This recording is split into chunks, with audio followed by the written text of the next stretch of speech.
আপনি এবার কোনো প্লেনে আসলেন না কেন? আপনি স্বতন্ত্র কেন? স্বতন্ত্র এই জন্য দাঁড়িয়েছে যে এখানে যারা এই প্যানেলে আছে সবাই আমার ভাই বোন, সবাই আমার কলিগ।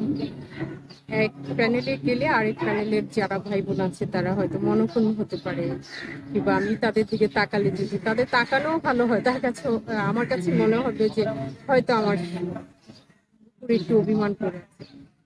ঠিক এই ভয়ের থেকেই আমি চিন্তা করেছি, না আমি যদি কোনো প্যানেলে না গিয়ে স্বতন্ত্র করি তাহলে মনে হয় আমার অবশ্য ভালো হয়, কারণ ওই দৃষ্টিটা আমার দেখতে হবে না, কারণ আমি অভ্যস্ত না, আমি পারবো না আমার ভাই বোনের সেই তাকানোগুলো আমার মেনে নিতে পারবো না।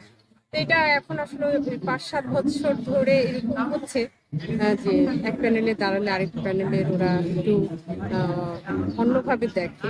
এইটার ভয়েই আমি আসলে স্বতন্ত্র।